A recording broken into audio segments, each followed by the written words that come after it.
मेरे पास एक वीडियो आया और उसमें एक प्रभु की दासी एरोप्लेन के अंदर, हवाई जहाज के अंदर वो भविष्यवाणी कर रही थी कि कैलिफोर्निया में एक बहुत ही बड़ी दुर्घटना होने वाली है, बहुत भयानक तबाही मचने वाली है।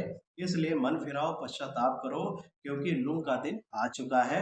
प्रभु यीशु मसीह बहुत जल्द आने वाले हैं। अपने पापों को छोड़कर प्रभु यीशु मसीह की ओर मन फिराओ। प्रभु यीशु मसीह को अपना उद्धारकर्ता ग्रहण करो, पापों से पश्चाताप करो, तो तुम पर दया होगी।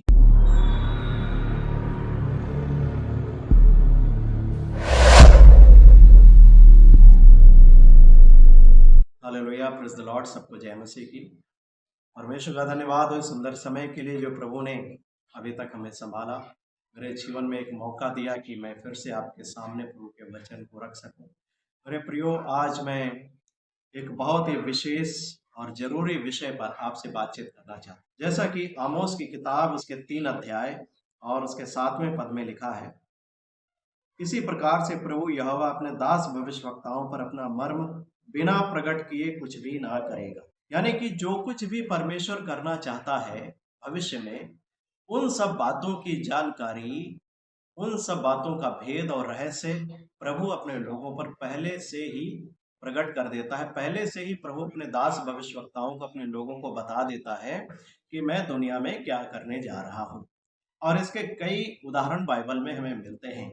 जब नूह के समय प्रभु ने जल प्रलय के द्वारा दुनिया को नाश करने की योजना बनाई, क्योंकि मनुष्य की बुराई, पाप और दुष्टता बढ़ गई थी। पाप अपनी चरम सीमा पर पहुंच गया था। मनुष्य के मन में जो कुछ भी उत्पन्न होता था वो निरंतर बुरा ही होता था। इस कारण से परमेश्वर ने ठान लिया कि मैं मनुष्य का धरती पर से नामो निशान मिटा दूंगा।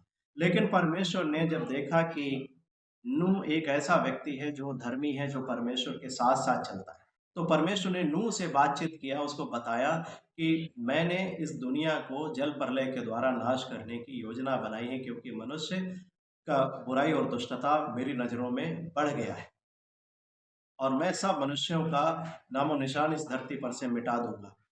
तो नूह को परमेश्वर ने बता दिया कि जल प्रलय के द्वारा इस दुनिया का परमेश्वर नाश कर देगा। जब परमेश्वर सदोम और अमोरा को नाश करना चाहता था, तो उससे पहले परमेश्वर ने अब्राहम से मिलकर के इस बात को बता दिया, प्रकट कर दिया, उस मर्म को, उस भेद और रहस्य को बता दिया कि मैं सदोम और अमोरा का नाश करने जा रहा हूँ, आग और गंधक के। तो परमेश्वर ऐसे ही बहुत सारे उदाहरण मिलते हैं बाइबल में कि जो कुछ भी वो करना चाहता है इस धरती पर, उससे पहले वो अपने लोगों पर प्रकट कर देता है, बता देता है, उस मर्म को, उस भेद, उस रहस्य को प्रकट कर देता है कि परमेश्वर क्या करने जा रहा है। मैं बात कर रहा हूँ मेरे प्रियो, अभी हमने बीते दिनों में अमेरिका में कैलिफोर्निया राज्य के एक शहर लॉस एंजलिस में देखा कि एक भयानक आग वहां पर लगी। मेरे प्रियो, इस आग के लगने के पीछे का कारण क्या था? इस बात को परमेश्वर ने पहले से ही बता दिया कि एक भारी तबाही होने वाली है। मेरे पास एक वीडियो आया और उसमें एक प्रभु की दासी एरोप्लेन के अंदर, हवाई जहाज के अंदर वो भविष्यवाणी कर रही थी कि कैलिफोर्निया में एक बहुत ही बड़ी दुर्घटना होने वाली है, बहुत भयानक तबाही मचने वाली है। इसलिए मन फिराओ, पश्चाताप करो, क्योंकि नूह का दिन आ चुका है। प्रभु यीशु मसीह बहुत जल्द आने वाले हैं। अपने पापों को छोड़कर प्रभु यीशु मसीह की ओर मन फिराओ। प्रभु यीशु मसीह को अपना उद्धारकर्ता ग्रहण करो, पापों से पश्चाताप करो, तो तुम पर दया होगी। लेकिन हम देखते हैं, जब उस बहन ने, प्रभु की दासी ने इस विषय की भविष्यवाणी की कि कैलिफोर्निया राज्य में, लॉस एंजलिस में भयानक तबाही होगी, उसके कुछ दिन बाद हमने देखा कि एक वीडियो और सामने आया, जिसमें एक अवार्ड फंक्शन हो रहा था, गोल्डन ग्लोबल करके अवार्ड फंक्शन हो रहा था। और उसमें एक महिला जो थी, जो एक्ट्रेस थी, उसने जो कास्ट और क्यूज जो थे, जो लोग थे, उनको उन्होंने 11 नंबर दिए और जो माताएं हैं उनको 3 नंबर दिए। लेकिन जब परमेश्वर की बात आई, तो वो महिला कहती है, मैं परमेश्वर को पूरे यूनिवर्स के लिए, मतलब जो सृष्टि की रचना परमेश्वर ने की है, वो महिला कह रही है कि इस सृष्टि की रचना में परमेश्वर का कोई रोल नहीं है, कोई हाथ नहीं है, और इसलिए मैं परमेश्वर को 0 नंबर देती हूँ।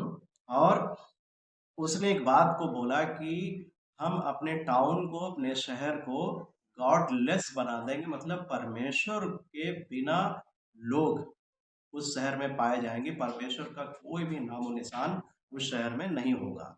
जब उस महिला ने, उस एक्ट्रेस ने परमेश्वर का मजाक उड़ाया, उसे तुच्छ जाना, उसको परमेश्वर को क्रोध दिलाया, रिस दिलाया, उसे नहीं पता था कि वो किसके विरुद्ध बोल रही है।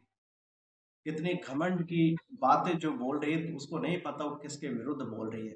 तो क्या हुआ कि ये 5 तारीख का जो इनका गोल्डन ग्लोबल अवार्ड फंक्शन था, उसमें ये घमंड की बातें परमेश्वर के विरुद्ध की गई, उसकी निंदा की गई। और 7 जनवरी को हमने देखा कि उसी लॉस एंजेलिस में क्या हुआ कि एक भयानक आग लगी, और वो इतनी तेजी से फैली कि जो फायर फाइटर है अमेरिका के, उनको समझने का, संभलने का मौका भी नहीं मिला, और पूरा शहर उसके चपेट में, आग के चपेट में आ गया। लाखों लोग मारे गए, लाखों हजारों घर तबाह हो गए, पूरा शहर तबाह हो गया। मेरे प्रियो, मैं आपको बताना चाहता हूँ, प्रभु आने वाली बातों को पहले से ही बता देता है, अपने लोगों पर भेद और रहस्य और मर्म प्रकट कर देता है कि वो क्या करने जा रहा है। मेरे प्रियो, ये अंत का समय है। इस अंत के समय में जो होने वाली घटनाएं हैं, प्रभु ने हमें उसको पहले से ही बता दिया।